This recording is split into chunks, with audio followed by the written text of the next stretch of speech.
बुज़दिलों को ही सदा मौत से डरते देखा, गो की 100 बार उन्हें रोज मरते देखा।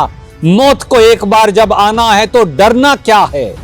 वतन हमेशा रहे शादकाम और आजाद, हमारा क्या है। अगर हम रहें ना रहें, अपने इन्हीं अल्फाजों के साथ उस मतवाले ने अपना शीश मातृभूमि की सेवा में न्योछावर कर दिया। फांसी की वो रस्सियां भी उस रोज बिलक उठी थी जिस रोज अशफाक ने हंसते हंसते उन्हें चूमा था। आजादी के चांद सितारे उस रोज अपने ध्रुव तारे की आगवानी के लिए फैजाबाद की उस जेल में जमा हो गए, जहां देश के इस वीर पुत्र ने शहादत की दास्तां का स्वर्णिम अध्याय लिख डाला। बचपन में अच्छू कहकर सब उसे पुकारते थे, लेकिन तब घर वालों को कहां खबर थी कि उनका लाडला अच्छाई की, शहादत की एक ऐसी मिसाल कायम कर जाएगा जिस पर आने वाली नस्लें अनंत काल तक गर्व करेंगी। सांप्रदायिकता की विभीषिका में जल रहे आज के समाज के लिए अशफाक उल्लाह खान शीतल बयार हैं। आजादी की वो मशाल हैं जो युगों युगों तक गुलामी के अंधियारे के खिलाफ अलग जगाती रहेगी। अपने शुरुआती दौर में पठान अशफाक शांति के मसीहा थे। महात्मा गांधी के परम अनुयायी। सविनय अवज्ञा आंदोलन के दौरान उन्होंने भी उसी अंदाज में अंग्रेजों से अपनी मातृभूमि का हक मांगा, जिस तरह से भगवान कृष्ण ने कौरवों की सभा में पांडवों के लिए अधिकार मांगा था। लेकिन तब ना कौरवों की अकल ठिकाने थी, ना अशफाक के दौर में अंग्रेजों की।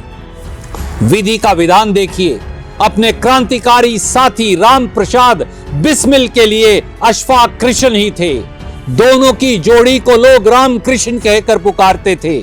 और इन दो देवदूतों की दोस्ती, एक बार अशफाक बुरी तरह से बीमार पड़ गए थे, सांस उखड़ने लगी, मुंह से किसी प्रकार के शब्द निकल गए, राम राम।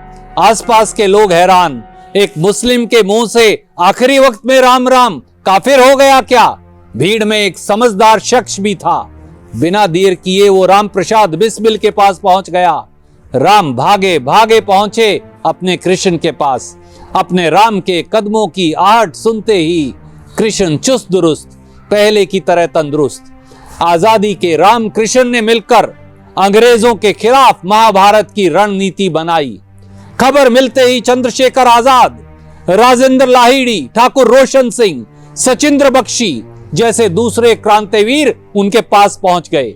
धन जुटाने के लिए उस ट्रेन को लूटने का फैसला हुआ जिस ट्रेन से अंग्रेजों का पैसा जाता था। आजादी के इतिहास में एक नया अध्याय जुड़ गया, काकोरी कांड। क्रांति पुत्रों ने काकोरी स्टेशन के पास ट्रेन का सारा पैसा लूट लिया और उस पैसे से क्रांतिवीरों के लिए हथियारों की खरीद करने लगे।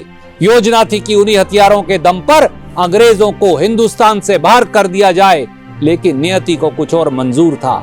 अशफाक उल्लाह खान और चंद्रशेखर आजाद को छोड़कर काकोरी कांड में शामिल सारे क्रांतिवीर अंग्रेजों के हत्थे चढ़ गए। अशफाक ने हिंदुस्तानी सरजमी से बाहर जाकर आजादी की जंग को आगे बढ़ाने का फैसला लिया। दिल्ली से सुरक्षित बाहर निकलने की उनकी तैयारी पूरी हो चुकी थी, लेकिन जिस दोस्त के घर उन्होंने रात गुजारी थी, उसी दोस्त ने अंग्रेजी दस्ते के साथ सुबह सवेरे उनके दरवाजे पर दस्तखत दे डाला। गिरफ्तारी के दौरान अंग्रेजी सत्ता ने उन्हें तोड़ने की पूरी कोशिश की। सरकारी गवाह बनकर सुख चैन की जिंदगी जीने का प्रस्ताव किया। धर्म के तराजू पर उनके जमीर को तोलने की कोशिश की, लेकिन अशफाक ने यह कहकर उन्हें चुप करा दिया कि भारत मां अगर हिंदुओं की मां है तो हम मुसलमान भी उस मां के लाल हैं। मैं अपने साथियों के खिलाफ सरकारी गवाह बनने की बजाय मरना पसंद करूंगा। 19 दिसंबर 1927 को अशफाक ने फैजाबाद जेल में हंसते हंसते फांसी का फंदा चूम लिया। उसी रोज गोरखपुर जेल में राम प्रसाद बिस्मिल ने भी आजादी की यज्ञ वेदी पर अपनी आहुति दी थी। आखिरकार वक्त में अपने राम को ना देख पाने के मलाल के साथ अशफाक को एक मलाल और था, जिसका जिक्र उन्होंने कभी अपनी शायरी में किया है। बिस्मिल हिंदू है, कहते हैं फिर आऊंगा, फिर आकर ए भारत मां तुझको आजाद कराऊंगा। जी कहता है मैं भी कह दूं, पर मजहब से बंध जाता हूं। मैं मुसलमान हूं, पुनर्जन्म की बात नहीं कर पाता हूं। हां, खुदा अगर मिल गया कहीं तो अपनी झोली फैला डालूंगा। जन्नत के बदले उससे एक पुनर्जन्म ही मांगूंगा। ये थे अशफाकुल्लाह खान, भारत मां के बेटे, धरती के बेटे, इस देश के बेटे। जय जवान, जय किसान, जय हिंदुस्तान, जय स्वतंत्रता संग्राम, जय भारत, जय हिंद।